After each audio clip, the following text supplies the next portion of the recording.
Many of our officers, now disguised in clean shirts, new boots, spurs, etc., displayed their equestrian skill and attracted the attention, if not the laughter, of the fair ones of the galleries.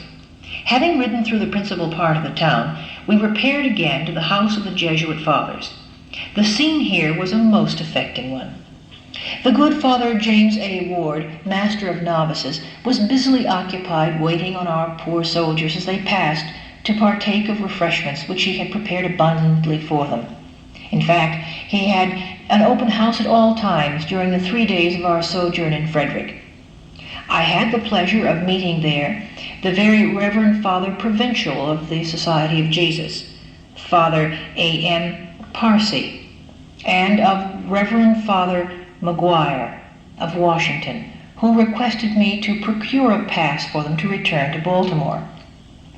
In company with Reverend Father McGuire, I next visited the Convent of the Sisters of the Visitation, a splendid and spacious building directly opposite the Jesuit novitiate. Here I found that the sisters had refreshments in abundance prepared for our soldiers, the young ladies of the academy being occupied from morning till night preparing food and waiting on our soldiers. The good sisters received me kindly, brought us through the various departments of the academy, and invited us to partake of some refreshments prepared for the occasion. I was not a little surprised to hear the enthusiastic feelings displayed by these good sisters for the success of the Southern cause. They assured me that whilst our brave men were fighting the battles of their country, they and their children were praying for the success of our arms. Recrossing the street to the Jesuit fathers, I met the good Father Ward with some dozen canteens strung about his neck. "Father," said I, "in the name of common sense, what are you doing with these canteens?" "Well," he said, "when I was out on the street I met some of your boys inquiring where they could get some good molasses to buy, and I thought the poor fellows too tired to be running around, so I'm going to the cellar to fill them."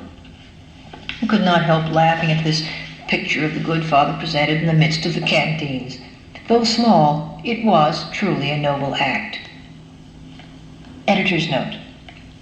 They leave Frederick and push northwest toward Martinsburg. At Williamsport, Father Sheeran has some sad memories.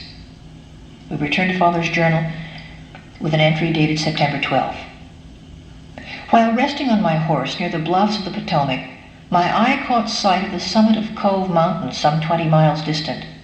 At the base of this picturesque mountain, I had lived for some 5 years. With this spot were connected some of the dearest associations of my life, and ones that nature would hold in eternal recollection.